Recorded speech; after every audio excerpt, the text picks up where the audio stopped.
తెలంగాణ రాష్ట్రంలో నల్గొండ జిల్లాలో కూడా ఇరిగేషన్ విషయంలో ఈ ప్రభుత్వానికి ఏమాత్రం అవగాహన లేదు, చిత్తశుద్ధి అసలే లేదు, పట్టింపే లేదు. కొత్త ఏం చేయకపోగా ఉన్నవాటి నిర్వహణ చేత కావటం లేదు. ప్రత్యేకించి మొన్న వరదలు వచ్చిన సందర్భంగా కేవలం ఖమ్మం జిల్లా మంత్రుల అత్యుత్సాహం, ఉమ్మడి నల్గొండ జిల్లా మంత్రుల చేతగంతనంతో కాలువ కట్టలు దిగింది వాస్తవం. దాన్ని అధికారుల మీద నెట్టాలన్న ప్రయత్నం చేస్తూ ఉన్నారు. వాస్తవానికి ఎండాకాలంలో ఖమ్మం జిల్లాకు నీళ్ళు తీసుకుపోవాలి, పాలేరు నీళ్ళు తీసుకుపోవాలని చెప్పి నల్గొండ జిల్లా రైతాంగం, కోదాడ రైతాంగం, హుజూర్నగర్ రైతాంగం, మిర్యాలగూడ రైతాంగం, సాగర్ రైతాంగం ఎక్కడ నీళ్ళు తీసుకుంటారో తుమ్ములు లేపి అని చెప్పి అసలు ఎవడు చేయనటువంటి ఒక దుర్మార్గమైన చర్య, ఒక క్రిమినల్ చర్య.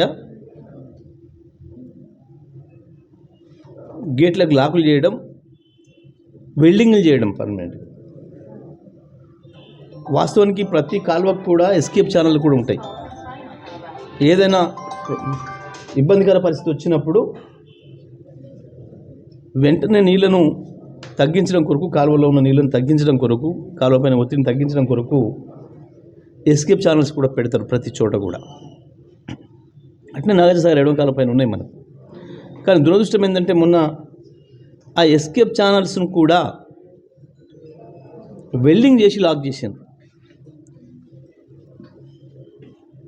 ఖమ్మం మంత్రుల ఆదేశంతోనే. కానీ వెంటనే తీయాలి, కనీసం సోయిన వాడు ఎప్పుడైతే మీరు అనుకున్న పద్ధతిలో పాలేరు నిండిపోయిందో వెంటనే తీయాలి వాటిని. కానీ అది మర్చిపోయారు, సోయలేదు. వరదల ప్రవాహం ఎక్కువైపోయినప్పుడు అది తీయడానికి అధికారులు ప్రయత్నం చేసినా సాధ్యం కాదు, లోపల నీళ్ళలో పోయింది కాబట్టి. అది దాదాపు 4-5 కిలోమీటర్ల పైన కాలువ కట్ట మీద నుంచి నీళ్లు బయటికి పోయినాయి, పాలేరు నీళ్ళు రివర్స్ వచ్చి. వాస్తవానికి తుమ్ములు ఓపెన్ చేసే పరిస్థితి ఉంటే నీళ్లు కట్ట మీద నుంచి వెళ్ళేవి కావు, తెగేది కాదు, ఆ ఒత్తిడి పడేది కాదు. దానిపైన పెట్టిందే దాని కొరకై. దాన్ని మూసేయించడం అనేది ఖమ్మం జిల్లా మంత్రుల ఆదేశాల మేరకే జరిగినాయి. ఇవాళ కింది స్థాయి అధికారుల మీద అరుస్తున్నారు.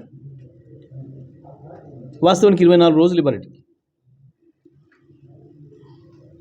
ప్రభుత్వ పాలసీ తప్పు, పాలసీ నిర్ణయం చేసి వెంటనే చర్యలు తీసుకోవడం కావాల్సిన ఆదేశాలు ఇచ్చి, లిఖితపూర్వక ఆదేశాలు ఇచ్చి కాలువను రిపేర్ చేయాల్సి ఉండే ఈ పాటికి. ఎందుకంటే మీకు ఉన్న నీళ్ళని ఇవ్వటం చేతగాలి, అంతకుముందు వాటిని ఎట్లా డిస్ట్రిబ్యూట్ చేయాలనో ఒక ప్రణాళికాబద్ధంగా చేయడం మీ చేతగాలి. సరే, ప్రకృతి దయదలిసి ఇచ్చింది, వాటిని నిర్వహించడం కూడా చేత కావడం లేదు. లక్షలాది క్యూసెక్ల నీళ్లు, వేలాది టీఎంసీల నీళ్లు సముద్రం పాలవుతున్నాయి అటు గోదావరి, ఇటు కృష్ణ నుంచి. కానీ నల్గొండ జిల్లాలో, ఖమ్మం జిల్లాలో పొలాలు ఎండుతున్నాయి. ఇది ఇవాళ పరిస్థితి. అక్కడ 3 మంత్రులు, ఇక్కడ 2 మంత్రులు, 5 మంత్రులు ఈ 2 జిల్లాల్లో ఉండి ఏలుతుంటే మీ నిర్వాకం సాగర్ ఎడమ కాలువ కింద పొలాలు ఎండిపోతున్నాయి. చేసిర్రు హడావుడిగా, ఒకటి చేస్తే మళ్ళీ పోయింది. ఖమ్మం జిల్లాలో, నల్గొండ జిల్లాలో, ఉమ్మడి నల్గొండ జిల్లాలో, సూర్యాపేట జిల్లాలో ఇప్పుడు పనులు పూర్తి కాలే. ఉత్తమ్ కుమార్ రెడ్డి గారు ఇవాళ మేల్కొని పోయి ఏదో కింద స్థాయి ఒక చిన్న అధికారిని తిట్టినట్టు చేసి ఏం చేస్తారు? చిన్న అధికారులు ఏం చేస్తారు? పాపం మీరు కదా పాలసీ నిర్ణయించేది, మీరు ఉత్తర్వులు ఇవ్వాల్సింది మీరు, ఆదేశాలు ఇవ్వాల్సింది మీరు. మీ నిర్వాహకం వల్ల, మీరు చేస్తున్న వికృత చర్యల వల్ల అధికారులు భయపడుతున్నారు.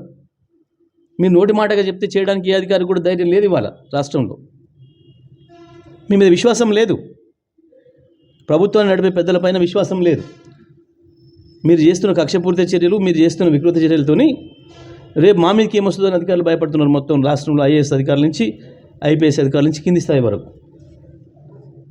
దీనికి పూర్తిగా మీరే బాధ్యులు, ముఖ్యమంత్రి, మంత్రులే బాధ్యులు, ప్రభుత్వమే బాధ్యులు తప్ప ఇంకొకరు కాదు. ఇవాళ జరిగిన నష్టానికి, మొత్తానికి జరుగుతున్న నష్టానికి బాధ్యత ఈ ప్రభుత్వం నడుపుతున్న మీది. చెప్పిపోయాను వారం రోజుల్లోనే పూర్తి చేస్తామని చెప్పాను. వారం అయిపోయింది, 10 రోజులు అయిపోయింది, పత్తా లేదు, 24 రోజులు ఇవాళకి.